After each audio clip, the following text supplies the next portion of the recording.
Arjuna Bhatt. Thank you, sir. I am also from Jaffna. Most of the Tamil people from Jaffna, they are willing to accept all the religions. Our religion itself says all the religions are same. The Vihara which was built was on the time previously, but we not a point of order. Speeches of Honorable Galapati and before that Honorable Aslam. Both of them spoke very eloquently about needing to pursue a Sri Lankan identity void of ethnic identities. Honorable Aslam went as far as to say that we should not have identities on the basis of Sinhalese, Tamils, Muslims, upcountry Tamils, etc., etc. Political parties must not be based on those ethnic identities. Well, there is a reality, Honourable Presiding Member, as to why political parties had to be formed on the basis of ethnic identities. Because the identity of Sri Lankan for the last 75 years has been usurped to a point where it has come to mean Sinhala Buddhist.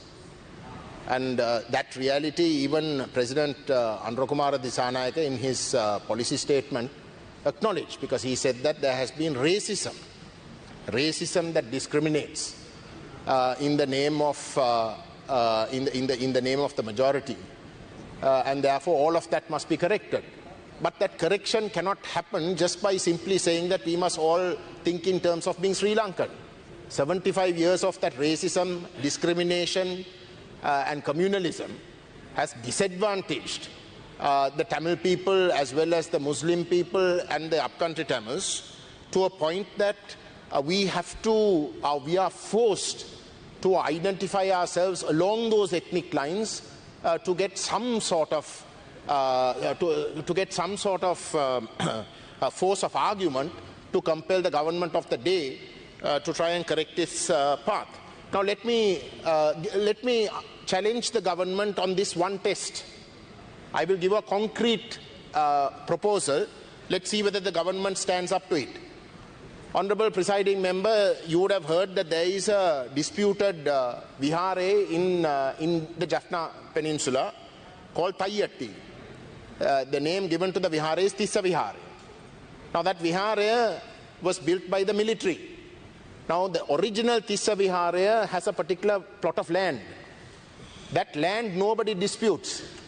If the military had decided to build a Buddhist temple in the original Tissa Vihara land, there would be no complaint at all. But instead, the military, under the guise of a high security zone, chose to illegally take over 6 acres of privately owned land, and they have built this temple. Now when the military decided to lay the foundation stone, we were informed, and in the district coordinating committee meeting, this matter was brought up. And the district coordinating committee meeting unanimously took the position that it was an illegal act and that the construction must stop. This was at the very inception. But despite that decision being taken by the district coordinating committee, the military, and the guise of high security zones, preventing the owners from reaching that area, went on to build that Vihara. Now when we made this an issue in the previous parliament, the then Deputy Defence Minister called upon a report from the government agent of Jaffna and the Divisional Secretariat of Valigamam North. And that report, Honourable Presiding Member, I'm tabling it in Parliament and would like it to be included in the Hansard, is dated the 22nd of May 2023.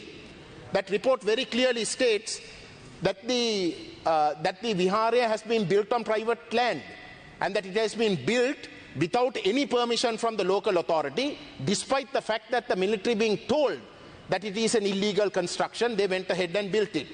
Now I'm asking you, Honourable Presiding Member, if we are talking of a Sri Lankan identity, if we are genuine with regards to that, then this wrong must be corrected. This wrong must be corrected. Now in this report that was submitted to the Defence Ministry, the original deeds of the Tissa Vihara, which today that land is still vacant because it is not on that land that the Vihara has been built. So how can privately owned land from people be disenfranchised in that way in the name of religion? Lord Buddha would have never wanted an individual to be harmed. His entire policy, to my understanding, is that no harm must be ever be done. Now, would his temple be built on the privately owned land of people who have no alternative land? So this is an illegal act. I'm telling you, Honorable Presiding Member, there are so many viharas in the north and the east. There are so many viharas in Jaffna. Are we complaining about those viharas? In the height of the war, those viharas were not damaged. The Tamil people are not racist, they are not anti-Buddhist. But in the name of Buddhism, when illegalities are done, in the name of Buddhism, when people are being discriminated, when they are being disenfranchised, when the only land that they own is being taken away from them, that is not being a Sri Lankan. To talk against that is not being non-Sri Lankan. It's not being non-Sri Lankan, but that is what we've been told. So let this government take this as a test.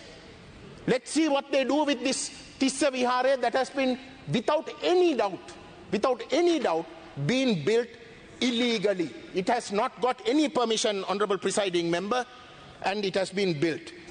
That is the test. That is the test that I wish to put for this government. Wait, let me finish. I have only 2 minutes, Honorable Presiding Member. I want to raise another. Now, don't take it out of my time, please.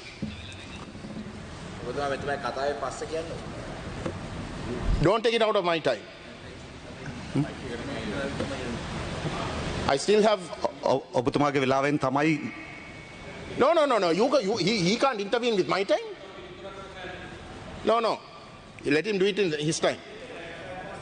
The other matter, Honorable Presiding Member, is with regards to registration of draftsman for the year 2025. This matter was again brought up last Friday at the District Coordinating Committee, but I want to bring it up again here. The Director of Northern Province Urban Development Authority has been written to by the Ministry of Finance, Planning and Local Government of the Northern Province. The problem here is, Honorable Presiding Member, there was a gazette number 2235/54 of the Northern Province Urban Development Authority that basically stated that from the year 21708, the qualification for NVQ level 5 is to be completed for drafting technology building. So that means unless you have passed level 5, people cannot function as draftsmen. Now, the northern and eastern provinces, certainly the northern province, did not have a course for this level 5 examination. The course only started in 2023, Honorable Presiding Member. And as a result, the course lasts for 2.5 years. So at the moment, since the Urban Development Authority is insisting that you need qualifications of level 5, there are no legal draftsmen who can be registered. The first course started in 2023. We have asked that at least a 2.5-year grace period be given so that the past practice of allowing these draftsmen who have already been registered to function till such time as they get the qualifications in that period. I urge the government to look into this matter because it is extremely unfair. All these draftsmen who had already been given licenses, those licenses have been revoked, and they totally depend on the income that comes from that field of work.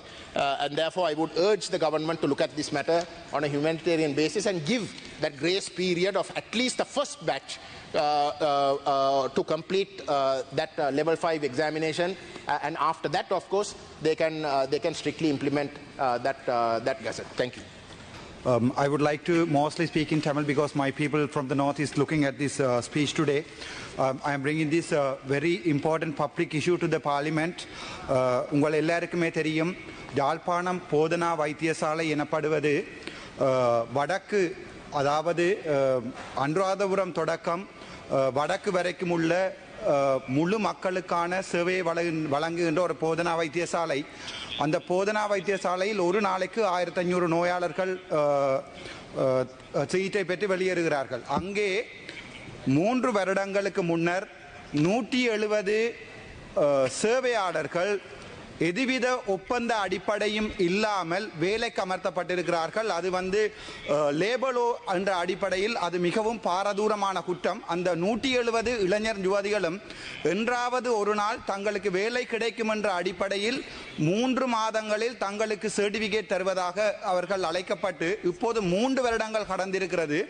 அவர்களுக்கு மாதம் 10,000 ரூபாய் என்ற அடிப்படையில் சம்பளம் ஒதுக்கப்படும் என்று கூறப்பட்ட போதிலும் அதி உயர்வாக மாதத்திற்கு 10,000 ரூபாய் 5 மாதங்களே வழங்கப்பட்டிருக்கிறது. இது ஒரு மிகப்பெரிய மிலேச்சத்தனமான லேபலோ என்கின்ற ஒன்றை மீறுகின்ற குற்றமாகும். அது சுகாதார அமைச்சுக்கு கீழே வருகிறது. அவர்கள் அதன் பின்பு அரசாங்கம் இந்த முறை தேசிய மக்கள் சக்திக்கு வாக்கெடுகின்ற போது சகல மக்களும் தேசிய மக்கள் சக்திக்கு வாக்களித்திருக்கிறார்கள். வாக்களித்து அவர்கள் எதிர்பார்த்து கொண்டது தங்களுக்கு நியாயமான நீர்வு கிடைக்கும் என்ற அடிப்படையில். ஆனால் கொடுத்த வாக்குறுதிகளை மறந்த அரசாங்கம் அவர்களை கவனிக்காது விட்டதால் எங்களுடைய மதிப்புக்குரிய கௌரவ அமைச்சர் வடமாகாணத்துக்குரிய அமைச்சரையும் அவர்கள் சந்தித்திருக்கிறார்கள். அவர்கள் சந்தித்த போது கூட வாக்குறுதி வழங்கப்பட்டிருக்கு. அதன் பிறகு ஜனாதிபதி செயலகத்துக்கு முன்னால் சம்பந்தப்பட்ட 170 உறுப்பினர்களும் அதாவது தொண்டர்களும் அவர்களுடைய ஸ்ட்ரைக் செய்கின்ற போது அவர்கள் சுகாதார அமைச்சரிடம் அனுப்பப்பட்டு சுகாதார அமைச்சர் வாய்மொழி மூலமாக அவர்களுக்கு சொல்லியிருக்கிறார், நீங்கள் மீண்டும் வேலைக்கு செல்லுங்கள், உங்களுடைய வேலைகளை நான் பாதுகாத்து தருகிறேன் என்று. ஆனால் அங்கே வந்து வேலை செய்து அன்று ப்ரொடெஸ்ட் பண்ணின அவ்வளவு வேலை செய்கின்ற ஆட்களும் மீண்டும் வைத்தியசாலைக்கு செல்லும் போது வைத்தியசாலை நிர்வாகியான டாக்டர் தங்கமுத்து சத்தியமூர்த்தி எனப்படுவரால் மிலேச்சத்தனமாக மிரட்டப்பட்டு காவலாளிகளால் வெளியே அனுப்பப்பட்டிருக்கிறார்கள். அப்போது அவர்கள் எனக்கு தொலைபேசி அழைப்படுத்த ஒரு பாராளுமன்ற உறுப்பினர் என்ற அடிப்படையில், அண்ணா நீங்கள் தயவு செய்து வந்து எங்களுக்காக கதைக்க முடியுமா என்று. நான் யாழ்ப்பாணத்தில் இருந்து பாராளுமன்றத்துக்கு தெரிவு செய்யப்பட்டது வடக்கு கிழக்கில் இருக்கின்ற சுகாதாரத்துறையில் நடக்கின்ற ஊழல் அட்டூழியம் மக்களுக்கு நடக்கின்ற அடிப்படை உரிமை மீறல்கள் சம்பந்தமாக கதைத்தே என்னால் பாராளுமன்றம் வர முடிந்தது. ஆனால் கவலைக்குரிய விடயம் என்னவெனில் யாழ்ப்பாணத்தில் நடக்கின்ற இந்த பிரச்சனைகளை அவர்கள் யாருக்குமே சொல்ல முடியாது. சம்பந்தப்பட்ட வைத்தியரிடம் ஒரு பாராளுமன்ற உறுப்பினராக என்னுடைய சேராக இருந்தும் அவரிடம் நான் காவலாளிகளிடம் தெரிவித்து விட்டு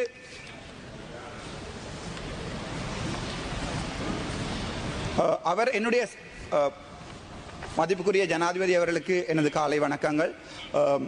என்னுடைய சேராக இருந்தும் அவர்களிடம் நான் போய் கதைக்கின்ற போது மதிப்புக்குரிய வைத்தியர் என்னை வெளியே போகுமாறும் அதன் பிறகு செக்யூரிட்டி கார்டுகளை அழைத்து என்னை வெளியே திரட்டுமாறும் அதன் பிறகு போலீசாரிடம் தெரிவித்த போது போலீசாரிடம் சொன்னேன் நான் ஒரு பாராளுமன்ற உறுப்பினர் என்று. அதற்கு பிறகு அத்துமூறி ஒரு MBBS வைத்தியனாக இருக்கும் எனக்கு 8 வருடம் அதே வைத்தியசாலையில் படித்த எனக்கு என்னை ஒரு தரங்குறைவான ஆளாக என்னுடைய பாராளுமன்ற சிறப்பு உரிமைகளை மீறி என்னை வெளியே அனுப்பியிருக்கிறார். அது தவிர எனக்கு மேல் வழக்கு கூட பதியப்பட்டிருக்கிறது. இது மக்களுடைய நியாயங்களை கதைத்து என்னுடைய 19வது வழக்கு என்பதை பாராளுமன்றத்தில் என்னுடைய தனிப்பட்ட வழக்கு அல்ல, வடக்கு கிழக்கில் இருக்கின்ற தமிழ் மக்களது குறைகளையும் அரசாங்கம் இதுவரை காலமும் புகட்டு அரசாங்கம் செய்த அநியாயங்களையும் ஊழல்களையும் கதைத்து எனக்கு வழங்கப்பட்ட 19வது வழக்கு என்பதையும் தெரிவித்துக் கொள்கிறேன். என் உயிர் இருக்கும் வரை தமிழனுக்காக வழக்குகள் மட்டுமில்லை நெஞ்சில் சூடுவன்பது கூட தயாராக இருக்கிறேன். மிகக்குரிய கவலை என்னவென்றால் இந்த கௌரவ பாராளுமன்றமும் இந்த எதிர்க்கட்சி தலைவர் உங்களுடைய மதிப்புக்குரிய ஜனாதிபதி கூட எனக்கு இதுவரை எந்த பாதுகாப்பு நடவடிக்கைகளையும் ஏற்றுக்கொள்ளவில்லை. அதன் பிற்பாடு இந்த அவ்வளவு நோயாளர்களும் எனக்கு அழைத்த முறைப்பாட்டு அந்த முறைப்பாட்டினுடைய கடித பிரதிகள் இங்கே இருக்கின்றன. இதை நான் பாராளுமன்றத்துக்கு தர விரும்புகின்றேன். அது தவிர அவர்கள் கைகளால் வழங்கப்பட்ட කරුණාකර ඔබ ඉදිරිපත් කළ තියෙන කොල්ලේ තියෙන ඉදිරිපත් කළ තියෙන ප්‍රශ්නේ පමණක් කතා කරන්න. ඒක විතරයි කතා කරන්නේ මෙතම. එතකොට මේ මගේ අතේ දීලා තියෙන්නේ මෙච්චර කම්ප්ලයින්ට්ස් පද. මේවා අපි ටේබල් කරන්න කැමති කරුණාකරලා මේක දැනගන්න. එතකොට මේ පුත්කලයා ડોક્ટર සත්‍යමූර්ති ඒ හොස්පිටල් එකේ මන්ත්‍රීතුමා කොලේ තිබෙන දේ පමණක් කතා කරන්න. ඔබ ඒක විතරයි කතා කරන්නේ. ඒක ලිඛිත වලින් මම දීලා තියෙනවා කතානායකතුමා.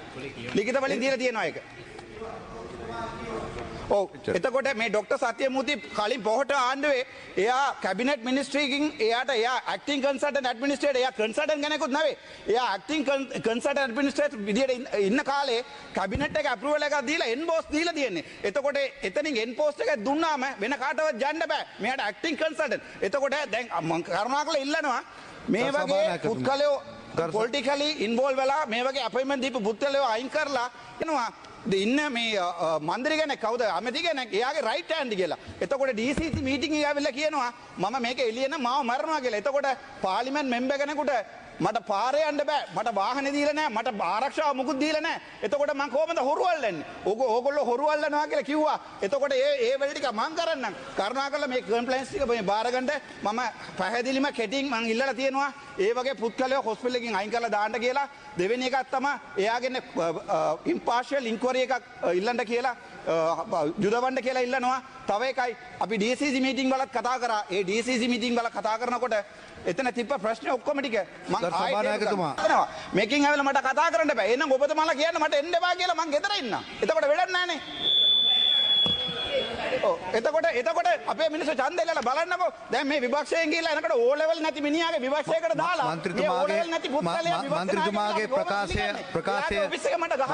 ප්‍රකාශය අවසන් නම් ඉඳගන්න අසුන් ගන්න. මන්ත්‍රීතුමාගේ ප්‍රකාශය අවසන් නම් අසුන් ගන්න. ඕගොල්ලෝ අල්ලන්න ගියාම ඕගොල්ලෝ ඔක්කොම ටික අල්ලන්න ඕනේ. ඒක අපේ ජනාධිපතිතුමා කරුණා කරලා මේගොල්ලෝට අපිට දුන්නාට අපිට හරි මං අරන් දෙන්නම් ඕගොල්ලෝ අරපු ඔක්කොම අරන්දක් ජෆ්නාවල මේ ඩොක්ටර් සර්වානන්ද තියාගෙන ඕගොල්ලෝ මරපු එකක් ඕගොල්ලෝ කරපු වැඩ ටිකක් අපේ මිනිමරුවා ඒ ටික ස්ථාවර නියෝග වලට පටහැනි සීලුම දේවල් මන්සඩ් වාර්තාවෙන් හරි ඒ ටික ඔක්කොම මම